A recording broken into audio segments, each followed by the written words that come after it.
Salam damai sejahtera bagi kita semua. Kembali bersama saya Pendeta Jan Ritu Mangger dan kita akan mendengarkan garis besar pelajaran Sekolah Sabat untuk pelajaran yang ke-11 dengan judul Menunggu dalam Cawan Lebur. Ayat inti kita terdapat dalam Galatia 5 ayat 22, buah roh ialah panjang sabar. Menunggu sangat berhubungan erat dengan kesabaran.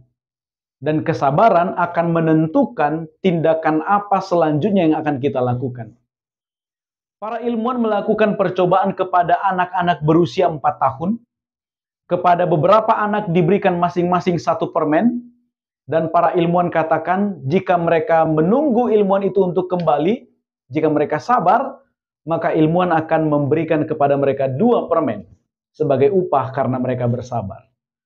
Kemudian diamati, sementara ilmuwan itu pergi, beberapa dari anak-anak itu ada yang langsung memakan permen itu karena mungkin tidak sabar, sementara yang lain masih menunggu ilmuwan itu untuk kembali. Pengamatan terus dilanjutkan sampai mereka beranjak dewasa. Ditemukan bahwa anak-anak yang tidak sabar menunggu, yang langsung memakan permen itu, mereka tidak sepercaya diri seperti anak-anak yang menunggu dengan sabar.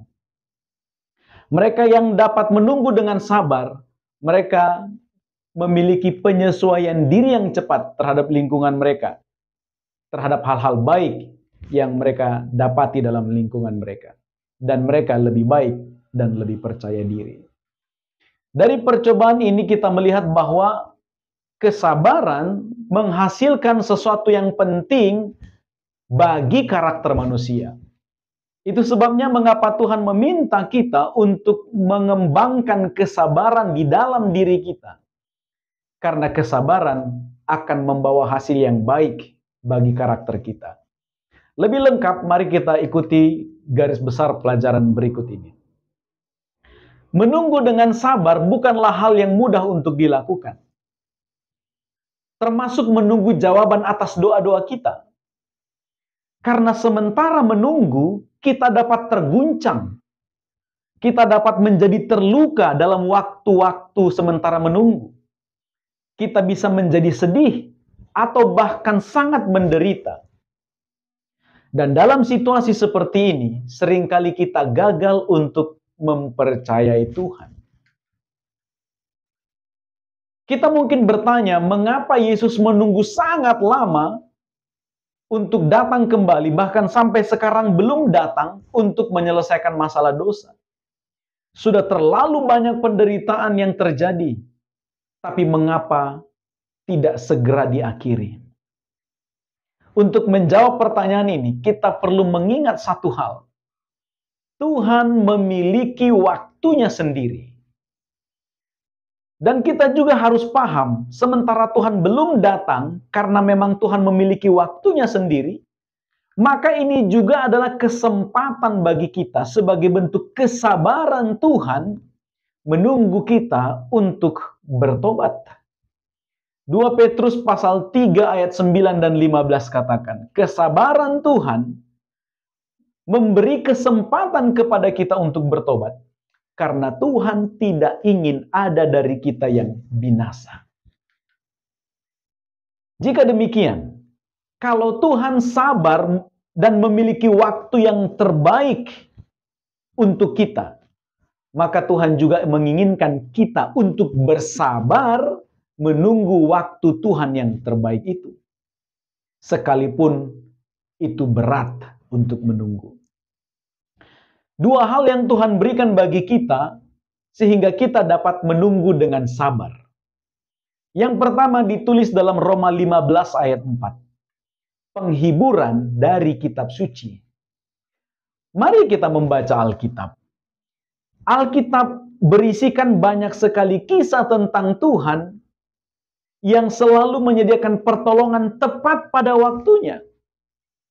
Oleh sebab itu, mari kita mempercayai Tuhan dalam waktunya yang paling tepat yang dimilikinya. Dan kalau kita sudah dapat mempercayai Tuhan dan waktu yang tepat yang dimilikinya, maka tentang seberapa lama harus menunggu tidak lagi menjadi masalah bagi kita. Karena kita sudah percaya terhadap Tuhan yang sedang kita tunggu. Yang kedua adalah Kolose pasal 1 ayat 11. Tuhan menguatkan kita dengan kuasa-Nya agar kita mampu menanggung segala sesuatunya dengan sabar. Oleh sebab itu, mari kita dengan tekun meminta kuasa itu. Roma pasal 5 ayat 4 dan 5 katakan, ketekunan menimbulkan tahan uji menimbulkan pengharapan, dan pengharapan tidak mengecewakan. Oleh sebab itu, kita harus tekun meminta kuasa itu dari Tuhan. Alkitab menulis contoh bagaimana harus menunggu dengan sabar. Dialah Daud. 1 Samuel 16 ayat 1-13 menuliskan, Daud diurapi menjadi raja menggantikan Saul, tetapi dia tidak langsung menjabat sebagai raja. Dia harus menunggu waktu yang lama. Bahkan dalam penantiannya, dia harus mengalami penderitaan. Berulang kali dia hendak dibunuh oleh Saul. Tetapi dia tidak pernah melakukan upaya apapun untuk segera menduduki tahta sebagai raja Israel. Bahkan ketika dia punya kesempatan beberapa kali untuk membunuh Saul, itu tidak dilakukannya. Daud mengetahui bahwa jangan mengambil sesuatu yang Allah belum berikan. Yang kedua, karunia Allah itu selalu diterima dengan baik dari tangan Allah pada waktunya, meskipun membutuhkan waktu untuk menunggu yang lama. Alkitab juga memberikan contoh bahaya dari terburu-buru atau tidak sabar. Setelah dengan pertolongan Tuhan, Elia mengalahkan nabi-nabi palsu di Gunung Karmel. Ia merasa ketakutan karena ancaman pembunuhan dari Izebel.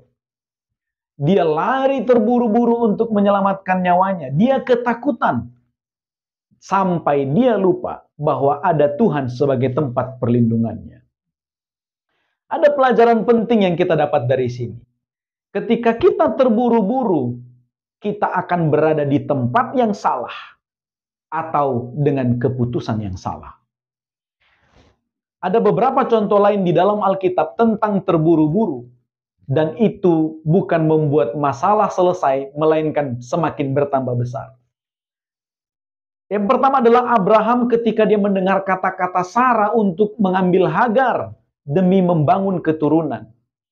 Ada juga Musa yang memukul batu 2 kali ketika bangsa Israel meminta air. Ada juga Simson yang mendesak orang tuanya untuk mengambil Delila menjadi istrinya. Seringkali kita membiarkan hal-hal seperti ambisi, kemarahan, hasrat, kurangnya iman, atau semangat yang terburu-buru sehingga membuat kita berada di tempat yang salah atau mengambil keputusan yang salah. Nasihat Daud penting untuk kita dengarkan. Mazmur 37 ayat 4. Bergembiralah karena Tuhan, maka Ia akan memberikan kepadamu apa yang diinginkan hatimu. Pada waktu menulis Mazmur 37, Daud sedang dikelilingi oleh orang-orang yang menentang Tuhan dan juga menentang Daud. Tetapi tetap dia katakan, bergembiralah karena Tuhan. Jangan iri hati kepada orang yang berbuat jahat dan berlaku curang. Di ayat 1. Kemudian serahkanlah hidup kita sepenuhnya kepada Tuhan dan percayalah bahwa Tuhan tidak tinggal diam dan Dia akan bertindak. Itu di ayat yang kelima. Ambillah sikap untuk berdiam diri di hadapan Tuhan, nantikan Dia, meskipun hidup kita tidak seberuntung orang lain. Jangan marah. Itu di ayat yang ke-7. Kemarahan hanya akan membawa kepada kejahatan yang lebih besar. Dan itu akan merugikan kita. Oleh sebab itu kita harus sabar. Itu di ayat yang ke-8. Dalam beberapa hal, Daud memang bisa menjadi contoh mengenai kesabaran.